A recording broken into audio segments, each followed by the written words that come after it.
বামফ্রন্টের নেতৃত্ব, উপস্থিত কংগ্রেসের নেতৃত্ববৃন্দ এবং আমার এই মাইকের আওয়াজ যত দূর অব্দি গিয়ে পৌঁছচ্ছে, এই বইচবেড়িয়া বাজার অঞ্চলের সমস্ত ব্যবসায়ী বন্ধুরা যারা আমার কথা শুনতে পাচ্ছেন, যারা জিনিসপত্র কেনাকাটা করছেন, আমার বড়রা যারা রয়েছেন, আপনাদের সবাইকে প্রণাম, সালাম ও ভালোবাসা।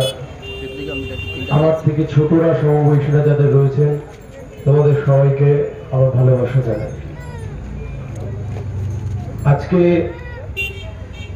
25শে এপ্রিল, পরের 25শে মে এখানে ভোট হবে। আপনারা যাকে ভোট বেশিভাবে দেবেন সে জিতবে। তার কাজ পরের 5 বছর দিল্লিতে গিয়ে পার্লামেন্টে আপনাদের জন্য কাজ করা, আপনাদের জন্য কথা বলা। আমাদের কথা খুব পরিষ্কার,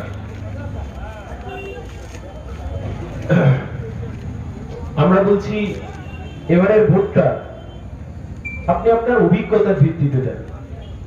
কোন সিপিএম, তৃণমূল, বিজেপি, কংগ্রেস কারোর কথা শুনে দিতে হবে না, এমনকি আমাদের কথা শুনেও দিতে হবে না। আপনার ভোট খুব মূল্যবান ভোট। আপনার ভোটটা দেওয়ার আগে আপনার অভিজ্ঞতার কাছে জিজ্ঞাসা করুন। আপনার অভিজ্ঞতা আপনাকে যে প্রশ্নের উত্তর যা দেবে, সেই অভিজ্ঞতা থেকে আপনি আপনার মূল্যবান ভোটটা দিন। কিন্তু মনে রাখবেন, একবার যখন আপনি ভোট দিয়ে দেবেন, আমরা বামপন্থীরা যদিও বা আগে দাবি করেছিলাম রাইট টু রিকল, মানে আমি যাকে ভোট দিচ্ছি পরে সে যদি কাজ না করে তাহলে তাকে ফিরিয়ে নাও, সেটা ভারতবর্ষের সরকার আজও করেনি। কিন্তু আপনি যাকে ভোট দেবেন, একবার যদি দিয়ে দেন, ঠিক হোক আর ভুল হোক, 5 বছর অপেক্ষা করা ছাড়া আপনার কাছে দ্বিতীয় কোনো পথ নেই। ঠিক এরকমই 5 বছর আগে আপনারা তৃণমূলকে এখানে ভোটে জিতিয়েছিলেন। যাকে জিতিয়েছিলেন তার নাম দিব্যেন্দু অধিকারী, শুভেন্দু অধিকারীর ভাই, শিশির অধিকারীর ছেলে। যেদিনকে আপনারা দিব্যেন্দু অধিকারীকে জিতিয়েছিলেন, তার 1 বছর 3 মাসের মাথায় গোটা অধিকারী পরিবার বিজেপিতে বকলমে চলে গেছিল। আর আজ থেকে মাত্র 1 মাস আগে সেই দিব্যেন্দু অধিকারী, তার পিতা মাননীয় শিশির অধিকারী, তারা গিয়ে দিল্লিতে বিজেপিতে যোগদান করেছে। আজ থেকে 5 বছর আগে আপনারা ভেবেছিলেন যে বিজেপিকে কেউ যদি হারাতে পারে বা বিজেপির নীতি মতাদর্শের বিরুদ্ধে কেউ যদি লড়াই করতে পারে, তাহলে তা কেবলমাত্র পারবে তৃণমূল, কেবলমাত্র পারবে দিব্যেন্দু অধিকারী। এই ভাবনা চিন্তা থেকে আপনি তৃণমূলকে ভোট দিয়েছিলেন, দিব্যেন্দু অধিকারীকে ভোট দিয়েছিলেন। আমরা আপনার অভিজ্ঞতার কাছে জানতে চাই, বলুন তো দিব্যেন্দু অধিকারী আপনার জন্য কোন কাজটা করলো? আপনাদেরকে জিজ্ঞাসা করছি, এই যে আপনারা যারা সাধারণ মানুষ, বইচবেড়িয়া সাধারণ মানুষ, যারা ভেবেছিলেন বিজেপিকে রোকবার জন্য তৃণমূলকে ভোট দেব, দিব্যেন্দু অধিকারী জিতবে, আপনাদের জন্য উন্নয়নের কাজ করবে, আপনাদের জন্য লড়াই করবে, শুনবেন দিব্যেন্দু অধিকারী কতদিন দিল্লিতে গেছেন? আপনার মোবাইলেও খুঁজলে পেয়ে যাবেন, লিখুন পার্লামেন্ট অফ ইন্ডিয়া, দেখবেন ওখানে তথ্য আছে। কতদিন গেছেন দিব্যেন্দু বাবু দিল্লিতে? 100 দিনের মধ্যে 22 দিন। তার মানে কি? 22% তার উপস্থিতির হার পার্লামেন্টে। আপনি তাকে ভোটে জিতিয়েছিলেন। মাসে কত টাকা করে পেয়েছে জানেন?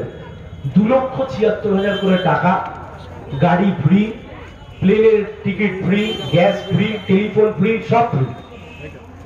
যাকে জেতালেন, ভাবলেন বিজেপির বিরুদ্ধে লড়াই করবে, সে লোকটা বিজেপিতেও গেল।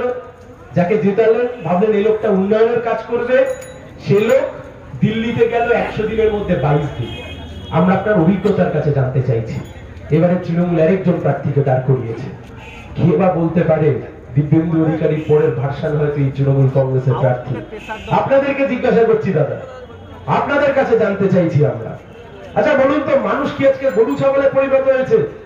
আপনি আজ যাকে তৃণমূলকে ভোট দিচ্ছেন, কাল সে বিজেপিতে, কালকে কে বিজেপিকে ভোট দিচ্ছে, পরের দিন সে তৃণমূলে।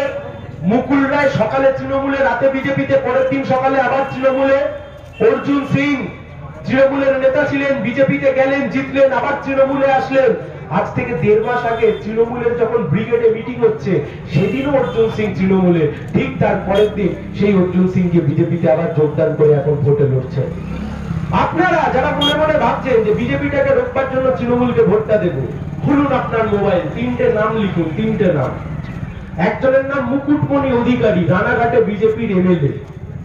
একজনের নাম কৃষ্ণ কল্যাণী, ইনি হচ্ছেন রায়গঞ্জে বিজেপির এমএলএ। আরেকজনের নাম বিশ্বজিৎ দাস, ইনি হচ্ছেন বনগাঁয় বিজেপির এমএলএ। এই তিনজন বিজেপির এমএলএ কে তৃণমূল কংগ্রেস এবার প্রার্থী করেছে দিল্লিতে এমপি করে পাঠাবে বলে। প্রশ্ন করবেন না, আজকে জানতে চাইবেন না?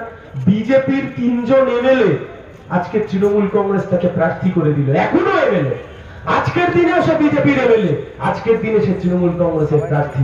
আপনি কি মনে করছেন ওরা জেতবার পরে ওরা এনডিএর বিরুদ্ধে ভোট দেবে? আপনি কি মনে করছেন ওরা জেতবার পরে বিজেপির যদি সরকার গঠন করবার জন্য 20টা আসন কম পড়ে এরা হাত গুটিয়ে বসে থাকবে, দুহাত তুলে বলবে আমি মোদির সাথে আছি, আমি বিজেপির সাথে আছি? তার কারণ আরএসএস এর কাছে এদের টিকিট ধরা আছে। তার কারণ চুরি চিটিংবাজি করে এমন জায়গায় গিয়ে পৌঁছেছে এই তৃণমূল কংগ্রেস নিজের ভাইপোকে বাঁচানোর জন্য আজকে গিয়ে বিজেপির পা ধরে বসে আছে।